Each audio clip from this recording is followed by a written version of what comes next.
Hello and welcome to the Arena Series, which with Coach Nick and Coach Jake.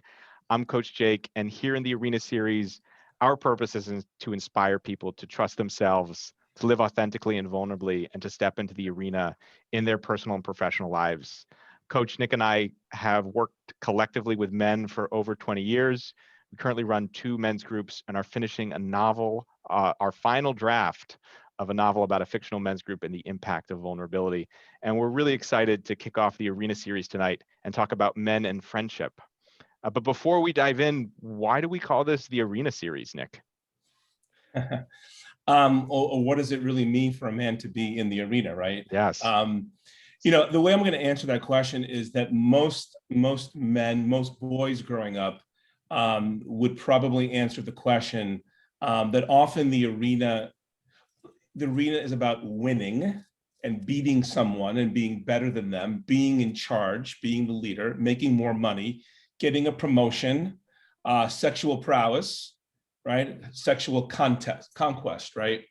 And what we want to offer is that the arena, what if the arena was not about those things, right? What we want to offer is the arena was about how you as a man show up in your relationships.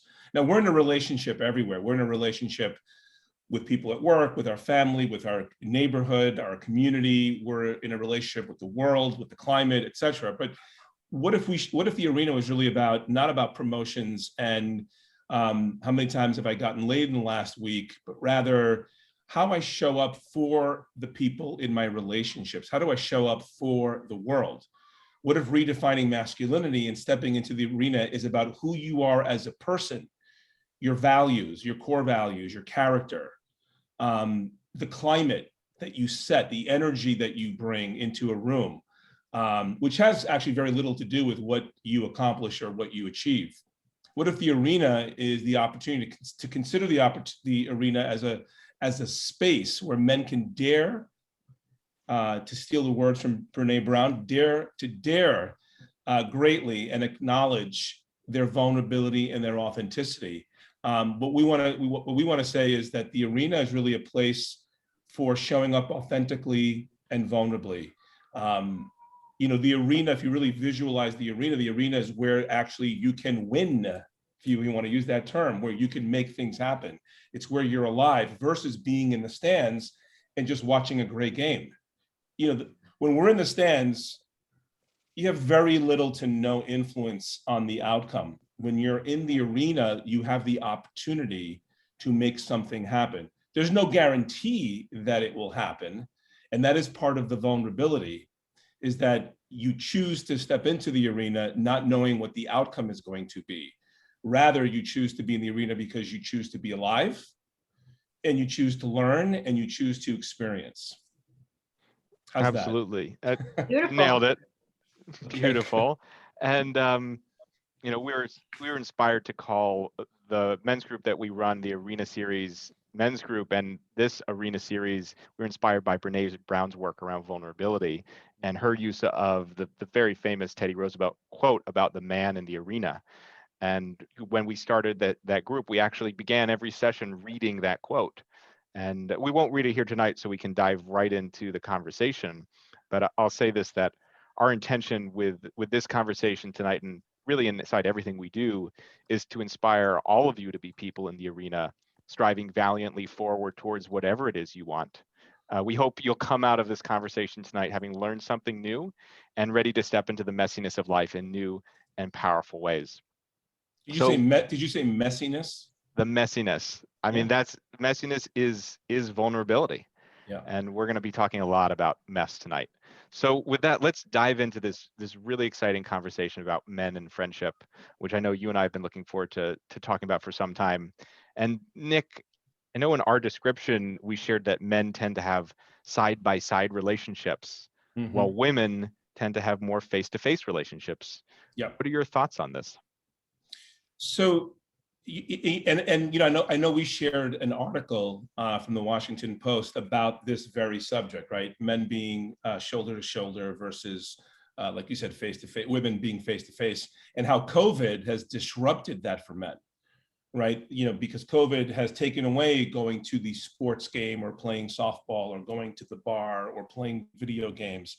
Yes, things have loosened up, but over the last 12, 13 months, men have had to contend with and confront this sort of side-by-side relationship that we have.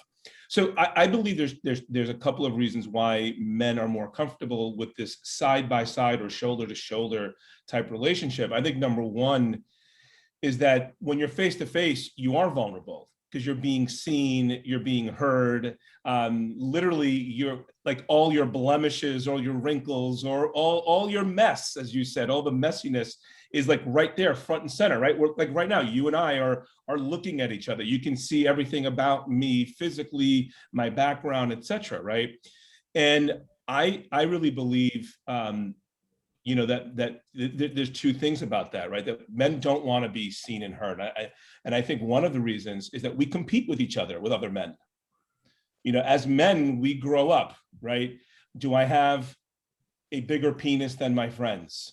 Is my penis as big as my friends? Am I as fast as my friends? Can I jump as high as my male friends? Do I have as many boyfriends or girlfriends as my male friends? Right? Are my grades as good as my male friends? Right? There's this constant competition. And so as a man, one of the reasons why I would rather be side by side is because I don't want you to see any of the blemishes, or metaphorically speaking, and the wrinkles, and you know how you may be faster or jump higher or have more dates than I do. I think the other piece that I'll say, Jake, is, you know, I think that men grow up, or let me say differently, boys grow up to be men. And as boys, I believe we're shamed when we reveal ourselves. You know, when we're boys and we're growing up and we actually make requests for, I want something, you know, I need something from you. I would like to spend more time with you. I want to be heard, or I love you, right? I think that, you know, men have been shamed. Or I keep saying men, it's really as boys. Boys, we get shamed for showing our emotion. Boys get shamed for not following the man script that you know, somebody made up along the way that said men have to be in competition. Men don't show emotions. Men don't ask for help. Men don't ask for directions. I mean, think of movies that we've all watched. You know, often, especially in heterosexual relationships in movies, the woman always goes for the guy that's distant and who's aloof, not for the guy who's like all there and leaning in, right? And so I believe one of the reasons why men are side by side or shoulder to shoulder is we've been shamed. We've been shamed not to be face to face. We've been shamed, like, do not show emotion because you will be weak. And then if you tie that to the competition piece, if I'm weaker than you are, then I fear that you're going to take advantage of me. By the way, this is all made up stuff. I'm not even saying this is real, right? You know, what's fascinating is I'm in the middle of taking a program with the poet David White, and he's an Irish poet, for those of you who may not have heard of him. And in this program, we were talking about friendship, and he said that friendship is ultimately about witness. It's about being seen and seeing. And listening to what you're saying, Nick, it's like men don't want to be witnessed by other men. They don't actually want to be seen. And that's definitely my experience. If I think back to especially middle school, high school, the beginning of college, was all of that competition. I went to a really competitive high school, and I remember wanting to hide my grades from my friends, and everyone at the end of class would all show their grades. And I had two best friends in high school, and they were both way smarter than me when it came to math and science. And it made me feel really stupid. Yep. I didn't want to share with them. I didn't want to be seen. God forbid, I didn't want to ask for their help. It was like, Right. They probably would have been the best ones to go to for help with what I was struggling with. But because of that shame, it was so challenging to be witnessed and allow myself to be seen. Yeah, I really believe shame plays a really big part.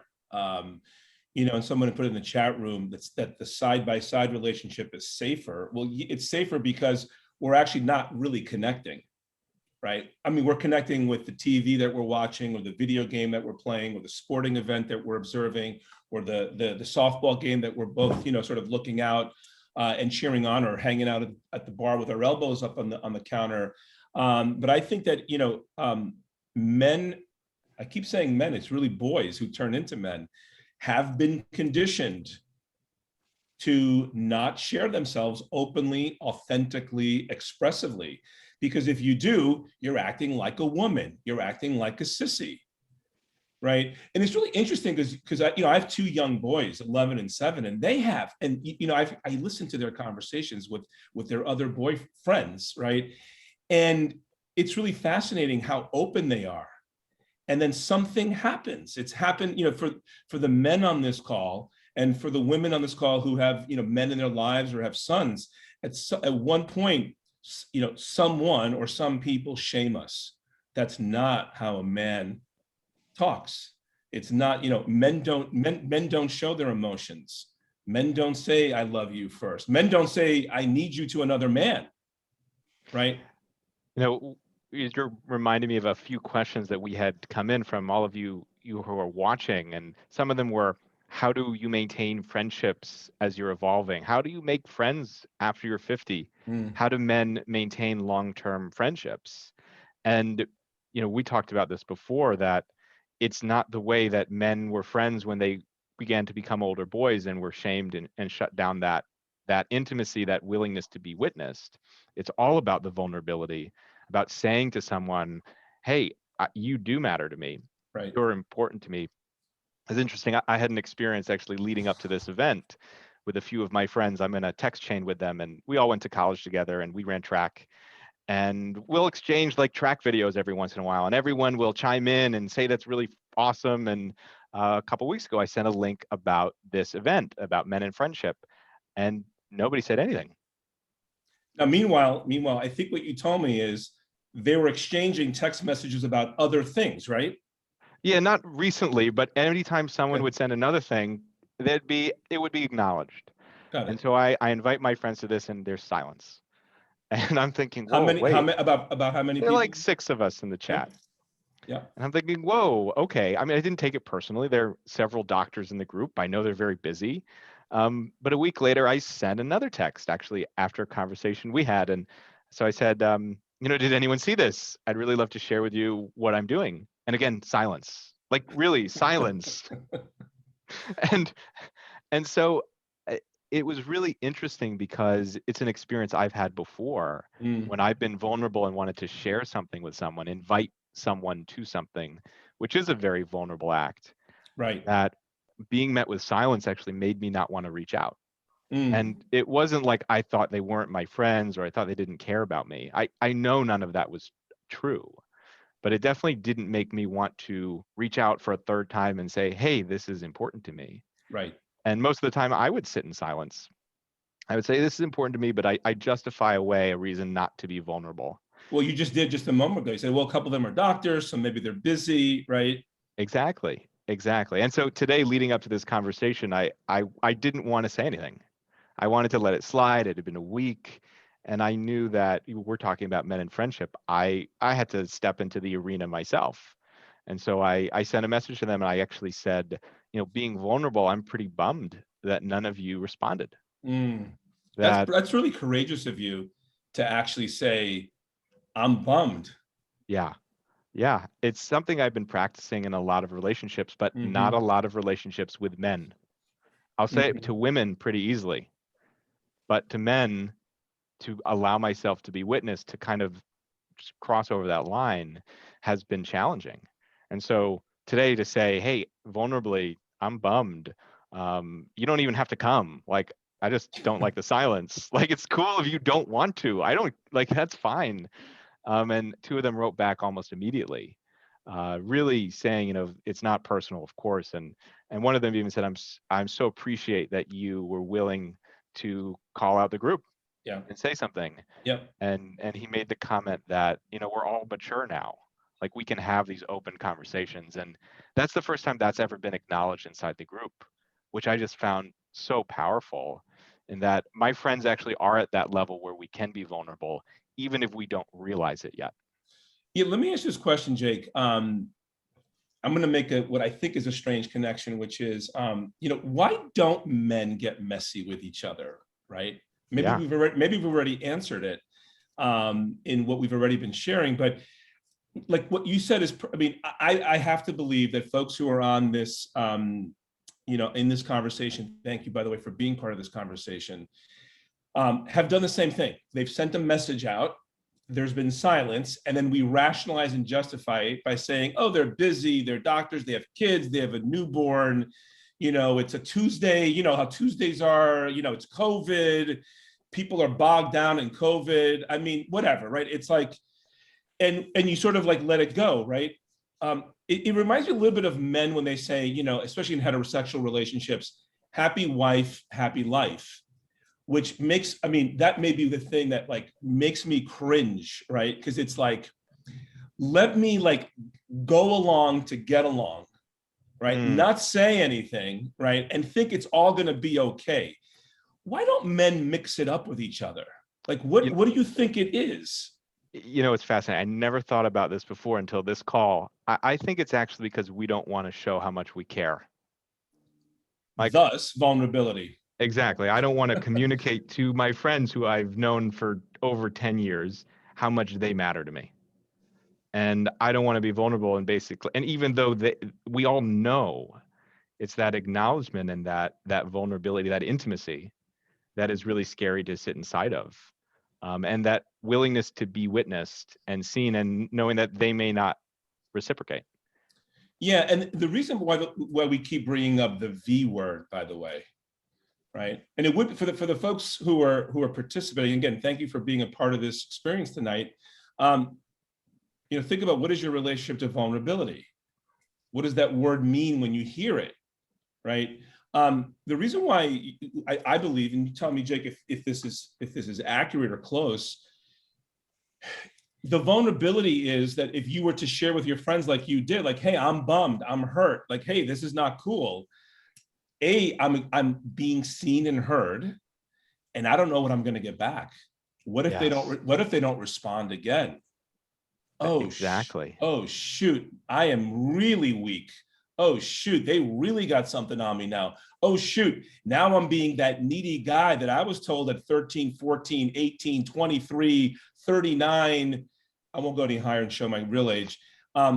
Nick's 29 for all of you out there. You turned 29 last week. It was a big. We're the same age. Yeah, we're the same age. That's why we're good friends. That's right. Or one reason we're good friends. We don't, with vulnerability, you don't know what you're going to get back.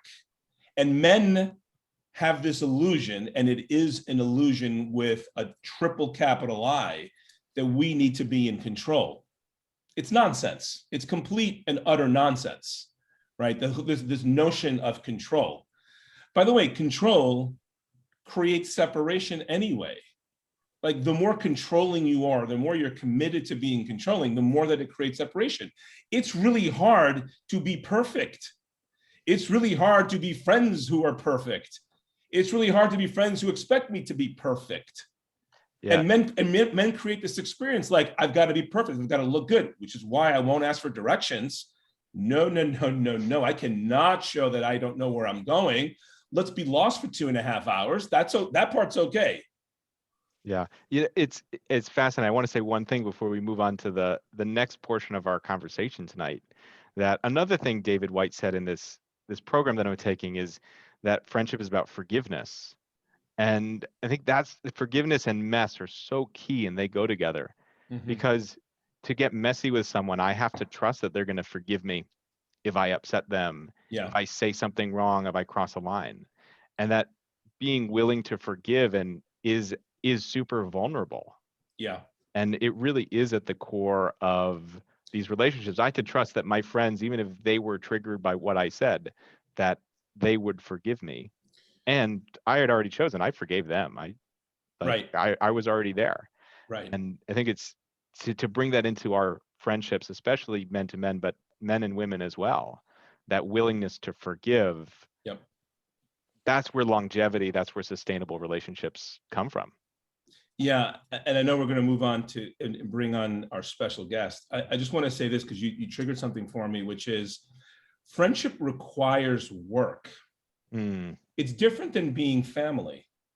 See, with family, in some respects, what's easier about family or being in a relationship with family is that there are major events that are already scheduled throughout the year where you have to talk and hang out with your family. Think about your immediate family, parents, siblings, grandparents, right? Your kids. It's designed. Hallmark has designed a series of events where, as family, you're going to be together, either on the phone, Zoom, in person, whatever it may be. You know, everything depending on what you celebrate religiously and all that, right? You've got your Christmases and your Hanukkahs and your Passovers, and you've got birthdays, and you got weddings, and you know, we've got Mother's Day, et cetera, right? Friendship requires work. Mhm. There's no event. Hallmark hasn't come up. I don't think that maybe they've come up with like a Happy Friends Day or National Friends Day. I'm sure there's a National Friends Day. If somebody wants to look it up, please do so. But I'm saying that it requires work, and you have to be intentional about it. And that in itself is vulnerable, because if there's no events during the year where I have to call you or we have to be together, then that means I have to express that I want to be with you, that I need you, that I care about you, that I like you. And that is vulnerable. And I do think that there's an opportunity for men to shift their relationship around this thing we keep calling vulnerability. Absolutely. And we're going to, dive into even more vulnerability. I'm going to bring on Stephanie D'Ambra to join us right now. And Stephanie is an individual and couples counselor specializing in short-term problem resolution, especially in the areas of communication and sexuality. She specializes in addictions, compulsive behaviors, and habits that interfere in leading a satisfying, fulfilling life. And both Nick and I know Stephanie well, and we were thrilled that she was willing and able to join us tonight. And, Stephanie, to kick off your portion of this conversation, one of the things Nick and I have noticed in all our years working with men and running men's groups is that sex is a topic that's rarely discussed. As a therapist who works with men on sexuality, what's been your experience with this? And hello, everyone. Nice to be here. I'm very happy to be with the both of you and your audience. I have a background in sexuality as well as my training as a psychotherapist. So I have seen both heterosexual and gay men and women, and I have found that it seems that men feel most comfortable probably opening up to their female partners or their romantic partner. And when they come for therapy, that is something that I pointedly will address. I ask very directly what's going on sexually. And I just want to make a comment about that issue of why don't men want to get, and one of your participants said something about the word messy is probably not such a great one, but it's this idea that if you express yourself and say that you need something or you have a problem to a man, sometimes a man may feel like he doesn't know how to handle it, that he's not equipped with the skills. And I know this comes up with couples particularly because a man will say, I don't know what to do when she starts crying and is all emotional and needs something. I feel like immobilized by that. Mm-hmm. And so I think that probably happens with men as well, men to men. There, if you go to your friend as a man and say, I really need to talk, they might not even know what to do. And so that is one of the reasons I think that men feel like, oh my gosh, I don't know how to handle this and I'm not equipped to manage this problem. But going back to Stephanie, I think because part of our default is to fix rather than to listen, listen and just sort of be with the person's experience, right? So if I can't fix it, if Jay comes to me with an issue, then again, I feel like less of a man. So you know what? I'd rather not answer the text message or cancel the lunch or whatever that may be so that we don't have to deal with it. Right. Or, the other thing that it brings up, and I think this dovetails into, this conversation around talking about sex, is that it would reveal in me potentially shame that I might feel that I might not want to talk about. Yeah. That if a male friend of mine were to say, hey, Jake, I really want to talk about this, and it triggers for me something I don't want to talk about, well, I'm not picking up the phone. Well, I would, but in a previous life, I would have been pushing that phone to the side. I would have been saying, let's go laugh and have beers, as a couple characters in our book do, rather than actually have a vulnerable conversation and talk about what's really going on. Right. So going back to this idea that women really are face to face, and I've worked with plenty of women, and I am a woman, and I've talked to my own personal friends and family members, and we get into it. And it's not even messy. It's just we look at each other. And I think that this idea that you are face to face, and let's go into the whole sexual thing. Do men feel like it's easy to talk about sex to their male friends versus maybe even revealing things to their female partners or their romantic partner? And I have talked to many people, and it just doesn't come up. And like you said, in the groups that you've been running, it's not been something that's just very natural for someone to say, let's talk about this issue I'm having, you know? So I think that, you know, that idea that men need to really be able to start those conversations and say, you know what, I don't need to compete, but I need to share with you that I'm having an issue, you know, whether it's that they don't feel sexually aroused, or they feel that they're not good enough in bed. You know, how do men learn from each other? This would be such a powerful thing if men could say, tell me what you experience. Do you feel easy with your partner when there's, you know, a sexual intimacy issue, to be able to talk about it? I think that this would be such a profound thing to address over and over again. Really, for a lot of men, they would feel much better if they had men to lead the way first, because somebody has to start the conversation, especially right now. Someone's got to get into the arena. That's right. Yeah. And you are both equipped, and that's what's beautiful, because we look at what we're dealing with in our culture with all this sexual harassment and abuse going on. Men need role models. They need to be able to talk about, yes, they might have a lot of strong sexual drive and they need to deal with stuff, but they need to have a place to talk about those feelings and some things that are very taboo, you know, that maybe they're experiencing. So Stephanie, and maybe you've answered the question, and it's okay if you have in your mind. I still want to ask the question, which is, so, you know, I run several men's groups, right? And it's not that men in these men's groups don't talk about things that they're struggling with, right? So for example, right, men will talk about, hey, I'm struggling with my career. I'm struggling with my boss. I'm struggling with my weight or my health and well-being. I'm struggling with finding, you know, passion day to day, right? And you'll see men like follow up like rigorously, right? Both on, you know, an email or when we have our group sessions. And at the same time, there have been men, and it's been very minimal. I could probably count on one hand how many times it's come up. But when men have actually revealed, hey, I've lost that love and feeling in my relationship, right? And they're like, and it's really bugging me, and we haven't had sex in 3 months, and, you know, whatever it is, right? There's no follow-up. There's no follow-up. But that same person may reveal, hey, I'm looking for a new job. Guys are like all over it. So what is it? Because it's why do some guys care about following up about the job or the hobby? Like, hey, are you doing that thing? Versus, hey, you reveal that you haven't had sex in 3 months and that you're gonna like deal with it now. There's no follow-up. Like, what is that?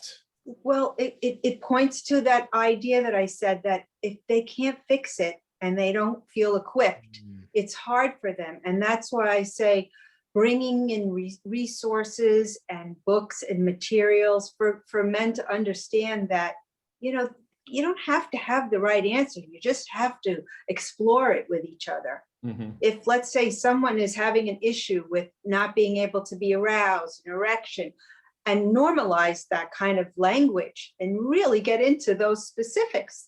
I think men are smart and they can learn this, that you can say, you know what, I'm not aroused by my partner, or you know, a lot of things come up and we've talked about this. So what happens? They go to, you know, porn sites and all sorts of things that then they get, you know, hijacked, so to speak, with their brain, rather than saying, let me try to understand what's going on and let me share with other men.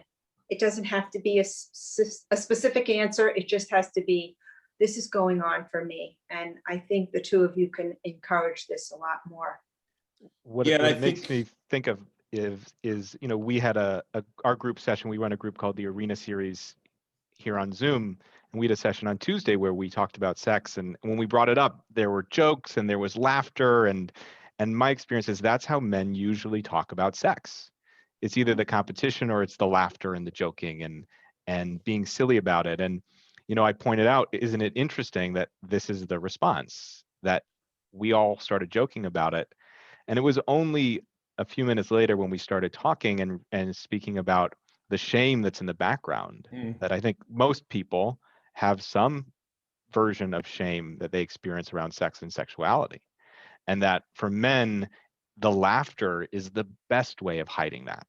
Right. And so, we talked about competition earlier, that when men get together and they're competing, even subconsciously, the last thing they want to do is acknowledge shame, because that is the ultimate version of I'm not good enough, I'm not winning. And what's fascinating is the experience I've had personally, and the experience seeing it in the group, is that when men actually acknowledge their shame, the competition goes away and everybody is able to acknowledge their shame and actually let go of it. Right. That the joking just pushes the shame deeper in deeper rather than actually releasing it. And it makes it more and more challenging to have a real conversation like you're talking about, Stephanie. Mhm. Yeah. And yes, go ahead, Nick. No, go ahead, Stephanie. I think also there's this anxiety that happens. Obviously, it can happen even when you're just being sexually intimate. And I think that that's another like embarrassment. So a man might not say to their friend, you know what, I am having a problem with premature ejaculation, let's say. Whereas women and women friends will say, you know what, I am in menopause. I am not lubricating. I am in pain. And they can easily say this and try to troubleshoot with their friends, as opposed to a man saying this to their friend and learning about why would that be occurring. And most of the time it's just because they're not in a really relaxed state. And there's, just all sorts of things being revved up in the fight or flight of their brain. So I think that really information is power. It's not this kind of competition and that you win that makes you powerful. It's when you get your information and you get accurate information and you share with each other that information. Yeah. And there's so much good stuff that's out there that's accurate about sex and sexuality and sexual behavior that's can be normalized when you talk about it. Yeah, what I'm hearing in both of what you said, Jake sharing about, acknowledging the shame, right? And then what gets created for other men when one of my friends is now acknowledging it, right? And you're saying there's information out there, share it together so that you can learn together. That's how you change, or how we change our relationship to shame, is actually getting it out of our heads and out into the world, right? Where we're verbalizing it, we're reading, sharing, taking some action. I believe that is the fastest way to actually manage shame, and more importantly, change our relationship to it and shift it so that we can lead a more empowering, healthier life in the arena. Again, I really believe that the shame is constantly there in the background. And I think we as men have to stop pretending two things. One, that I'm the only man who's experienced this shame. Because one of the things that got revealed in our men's group session is all the men have experienced shame. It may not, the circumstances may be different, right?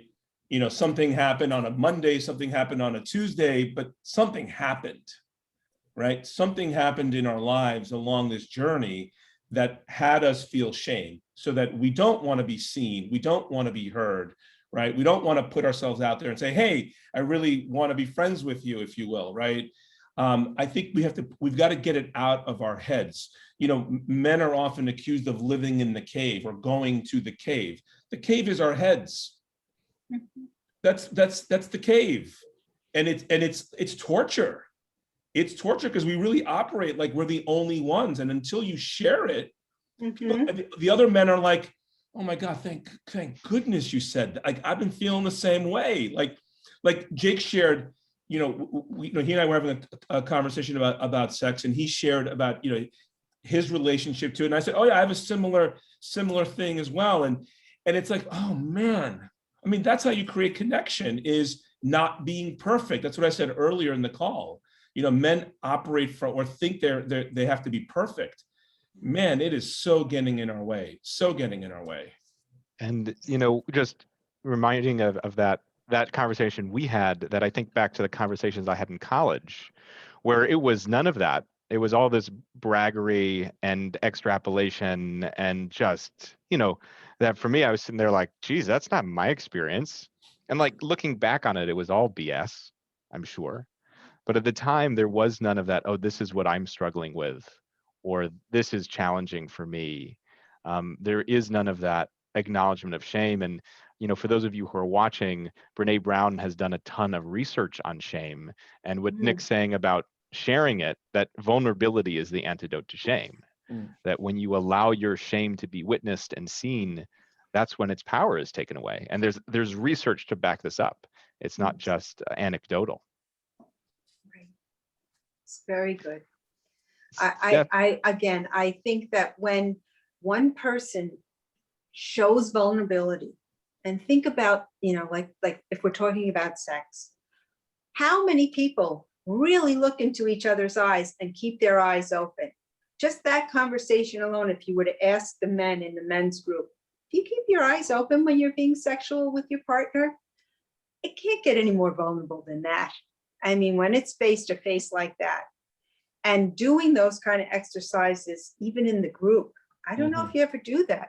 If you really have exercises where you ask your men in the group to look at each other and have a conversation about something, even like if you want to talk about a special kind of thing, like some kind of sexual experience that troubles them while you're looking at each other and having your eyes open, it's very powerful and it's very healing.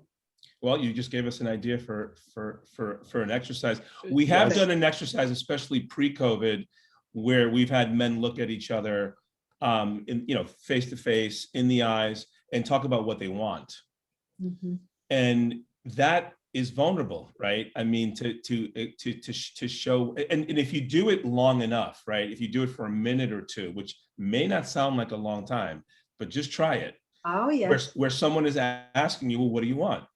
And what do you want? And what do you want? Right. And like, you're almost saying like, and go deeper. Right. And it's like, and it's really fascinating to see men who others may describe as they don't communicate, they don't share, they're in their head. And like, here they are, like in our presence, right? Like their heart is like out on the table.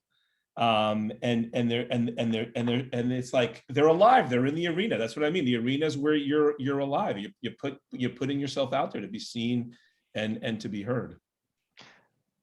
Stephanie, we got go ahead. I'll ask my question in a second. All right. I just want to say, when you establish that, let's say in the men's group, and you make yourself vulnerable around something with sex and an issue, those people, this is human nature, men, women, they say, "Ooh, I want a piece of that. I want to be like that."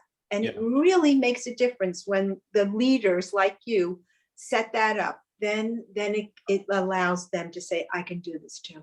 Right. And then I can take this. You want the men's groups to be able to then have those men go out there and practice what they're learning. Because life is out there. It's not only in the group, obviously. Yeah, I mean, to that point, in the group, we do talk a lot about when, you know, in many ways, we call it a men's group. And I really think what's in the background is it's friendship. I think what we're running is not a men's group. We're running a friends group. Yes, we do work around, you know, our goals, and we do, you know, we try to, you know, we do work around contribution, and we hold each other accountable and all that. I think it's a friends group. You know, ultimately, I've never actually said that out loud, but I say that because in those groups, you ultimately have to make a request of other men. Ultimately, like Jake did over text, you have to do it face to face or on video, but still face to face, where you say, "Hey, I'm disappointed that you did or didn't do that, or didn't say something." And so we do that all the time, and it's really, really fascinating. The connection that gets created, and more importantly, or beyond just the connection, it's like how healthy the person experiences themselves, right? By having revealed what society has told us as men not to reveal, right? And when I say society, I mean, we're all a part of this racket. Yes. Right? All of us, no matter how you, whatever gender you identify as, we've been given a racket that boys will be boys. Men don't ask for help. Men definitely don't say I love you first. Men don't share, don't share their feelings. Don't be coined as too emotional, right? It's a racket. It's a total racket that I don't think it ever served men. It definitely does not serve men, and it definitely does not serve the world today. Not a chance. So Stephanie, we got a question from one of our attendees beforehand, and this person was asking, what do men need when they turn to a woman or a female coach or therapist for support? And we thought it'd be great to get your perspective on this. Okay, I think that it helps when a man comes to, whether it's a therapist or a coach, to get that kind of perspective and balance. And so if a man is coming and choosing a woman, I think that obviously he wants to get in touch with his feminine part. That's one of the things that I like to do. I try to help men and women understand that we each have masculine and feminine traits, and there's not a right or a wrong to them. So I think that when they come to either, I think that is a really good kind of approach to just understand and help them be in touch with all aspects of themselves, whether it's for coaching or for really deeper work in terms of psychological issues. I hope that helps. I could go on and on, but for Well, time's sake. Yeah, we're approaching our 15-minute mark left in our conversation tonight. And, one question that we wanted to save to the end that it was a phenomenal question that we got from someone who's attending beforehand, which is, what does it mean for a man to have and to be a best friend? And it's interesting. I was actually having a conversation with a friend who I consider my best friend. And I have a few friends who I would probably label that too, because it's challenging to choose choose one person who's my best friend. But this man is one of my best friends. And we were having this conversation a few months ago. We were walking up Central Park, and he was saying, what is it with this best friend label? It's like, I give it to you because we spend the most time together. And just seeing this question, what does it mean to have a best friend? I know for me that the men who I count as my best friends are the ones that I can be vulnerable with, the ones that I feel seen by, the ones that I know really care about me, and I really care about them. Mm-hmm. Good. I would say, I think this question of what does it mean for a man to have a best friend, I think some of the other questions are inside of these. Some of the other questions that we receive from some of the participants: how do I maintain friendships? How do I make friends over 50? How do you maintain long-term friendships, right? I have to drop a line from my favorite movie, It's a Wonderful Life, and how the movie ends: no man. So I've been using no person because we're in a different world, but in this 1 hour conversation, I'm going to use the quote as it's accurately stated in the movie: no man is a failure who has friends. If you think of actually the character in the movie It's a Wonderful Life, he doesn't ask for help ever. And guess what? He has a life of frustration. He has a life of being less than his other male friends. He has an experience of things are never good enough. And at the end of the movie, no person is a failure who has friends. So for me, what does it mean for a man to have a best friend? It's having a partner, right? Batman has Robin. Michael Jordan had Scottie Pippen. John Lennon had Paul McCartney. John had Yoko. I mean, it may sound corny. I mean, I think for a man, it's acknowledging the importance of having people in their tribe, front and center. I totally respect that men, and I speak as a man, who identifies as a man. I totally respect men who have a process that also includes, hey, I need to be alone for a moment, right? And I do think that's very real for many men. Like, I just need like a moment to just gather myself, right? Like, I can be okay with that. And what I'm also saying to me, that, for a man to have a best friend, it's your willingness to say, I need you. Like, to actually say those words. Have you ever said that, for the participants in this group, especially for those who identify as men, have you ever said to another man, I need you? It'd be interesting to see if you've said that to your partner. I mean, to me, well, that's a best friend. It's like, I need you. And I think part of having or being a best friend or having that best friend experience, like I said earlier, friendship is about being intentional. The question that, that one of the participants asked, how do you make friends after 50? You must be intentional. It's true. Because you said it around the family issue versus friends, you have to tend. There has to be a real give and take and energy put into it and listening. I'm not saying that women don't do this, but this idea that you can just spend your whole day listening to people talk, and they don't stop and take a break and then say, how are you? And really listen and don't interrupt.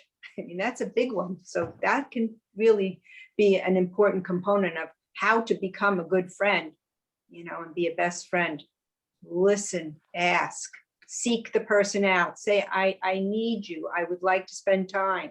Yep. And that is not something that men really in general do very well. And that could be another component of helping men understand that's essential.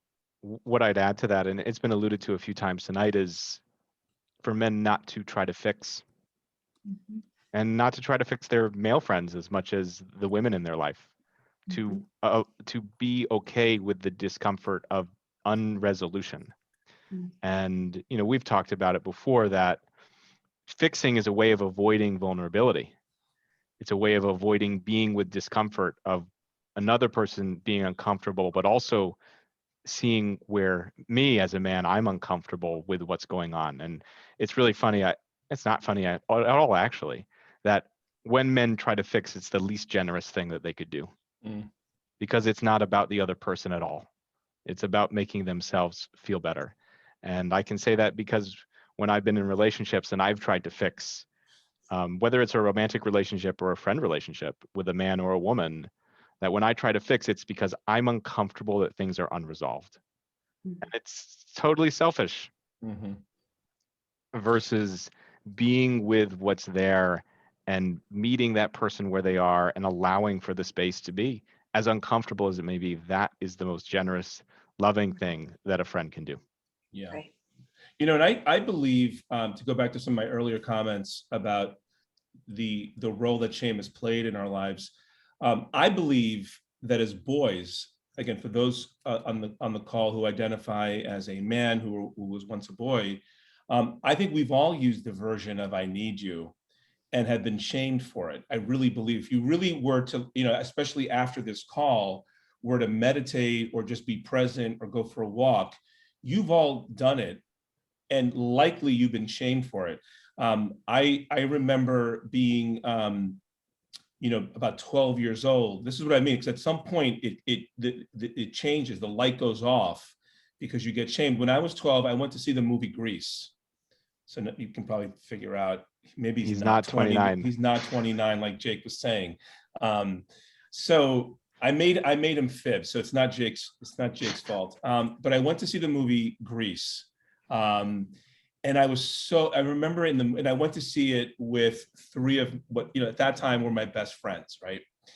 And we did everything together. We were, inseparable. And I remember sitting there and being so jazzed and inspired, right? I'm like, you got Kanicki, and you got Danny Zuko, and you got the T-Birds, and you got the Pink Ladies, and they were friends.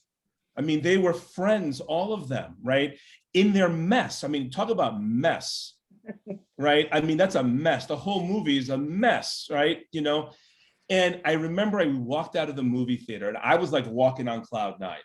And it wasn't because of the music. It was because I'm like, I've seen the light. Like, this is like, these are my guys. These are my T-Birds. And I remember walking out and like really like totally vulnerable. And I looked at my friends and I said, let's have a gang. And they laughed at me. And they said, come on, that's so stupid. Oh. They said, that's like stupid. And they laughed and went on and started talking about something else. And I remember like physically, if you were observing physically, like they were like walking ahead and I was like the kid with the head down, right? I mean, look, I'm older than 29 and I still remember that moment walking out of that theater and saying to those three guys, I want to be a gang. Right? Like that was my version of I need you. And they rejected me. Or that's the story at least I made up, right? Yeah. Maybe they didn't say any of those things, but that's what I heard, right? What I'm saying is, I believe we've all experienced that, where we've asked someone, I want to be part of your gang. And they've said no, or laughed at you, or walked away. And I'm sorry that's happened. That sucks that that's happened.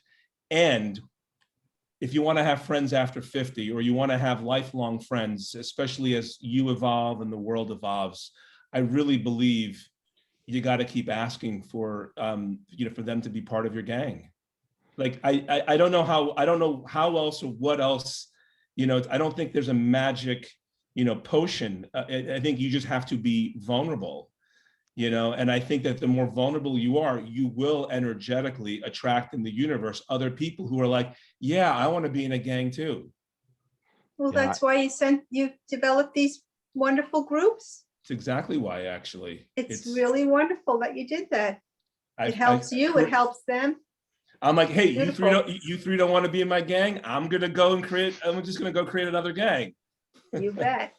Yeah, it's, what you just shared reminds me of something that happened when I was in high school.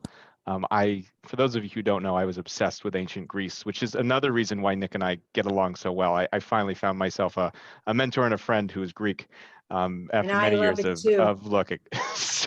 But in high school, I was obsessed, and I wrote this whole paper about the Trojan War, and I showed it to my two best friends, and the only thing they said was that there were like 22 commas in a sentence. And it was like absolutely heartbreaking, because that was something that meant so much to me that I wanted to share with them.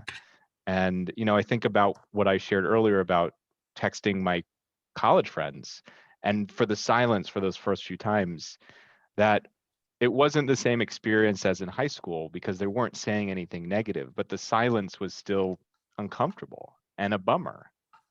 But to follow up that third time and get the responses I did changed the entire experience. So to build on what Nick just said, if you want friends, whether you're over 50 or whether you're in high school or whether you're in your 20s or 30s or 40s, keep asking and keep telling the people who are important to you that they're important to you and that you want to share with them. Because I'm going to guess that they also want to share with you. It's just so easy in our world to forget that or get lost up in things. But the more that you say it's important, they're going to realize it's important as well. Yeah, I mean, and we have evidence that men want to share, because, I mean, there's lots of evidence, but one evidence is, the article that we sent to all the participants prior to, there was some research that was shown, right? And one of them is that men are more likely to use their female spouse, this is the heterosexual relationships, to relate to their female spouse, female partner, as their best friends. It's like, for the dudes that are on this call, like, you need people. and that's totally A-okay. It does not make you less of a man. It makes you more of a human, and it makes you more accessible, and it makes you a man who can actually make a bigger difference for everybody around them. And all the people that are listening tonight, if they have children, they can break the cycle by trying to explain all these things to them and do it differently for their sons and for their daughters. Because like you said, we're all part of the racket. We have to break the cycles of all these things, you know? So really hopeful. Yeah. So speaking to all of you who are watching, you know, I'd love for you to think about now and as the night continues, what did you learn tonight? What did you take away from this conversation about your own relationships? If you're a man, if you're a woman, if you identify as something else, what are you taking away? What are you learning? And what can you do to act on that learning?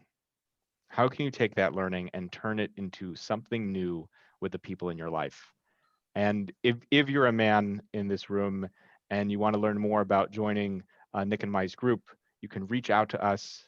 My email is jake@jakefishbein.com. We run a men's group called the Arena Virtual Series every other Tuesday here on Zoom. And we'd love to have you join. And what I would say, my parting shot is that I believe, I'm really encouraged that so many people joined tonight, because I believe collectively, it's time for us to change the narrative around how men should be, right? Guess what? It's all freaking made up. Somebody made up a thing called boys will be boys. So guess what? I'm committed to changing what boys will be boys means. So when people say boys will be boys in the future, because I've got 2 boys, I want it to mean friendship. I want it to mean respect. I want it to mean inclusivity. I want it to be loving. Like, we can do that. And we have to do that together, right? So, anytime we go back to Stephanie, your point about, especially for those of us who are parents or have nephews and nieces, or who are coaches and, interact with younger folks, girls or boys. No, let's give them a new script, right? Which is vulnerability and authenticity are super cool. That's how you get into the pinky ladies and the T-birds. That's how you get in there. It's through authenticity and vulnerability, not by being a tough guy. Mm-hmm. Great. Stephanie, what would your parting shots be? And how can people get in touch with you? Yes. Okay, it's my email, sdambra61@gmail.com. And any parting shots? Well, again, I think to really start practicing being vulnerable around both sexual kind of issues with your male friends, bringing that up. And there's many ways to learn how to communicate about it with their partners as well as with their friends. There's resources, and I'm always happy to share whatever I know. I love to educate and give people information. As I say, it's power. That's the key to take away. Well, it's 7:30, and thank you all for joining us for the last hour to talk about men and friendship. We're going to be back again with another topic sometime in the next 6 weeks. So keep an eye out for an email from Nick and I around men and another topic. And if there's a topic you want to hear us talk about, please shoot us an email. We want to talk about what you want to listen to and learn about. So we look forward to you joining us again. And once again, thank you for being here for this conversation around men and friendship with Coach Jake, Coach Nick, and Stephanie. Thank you. Bye.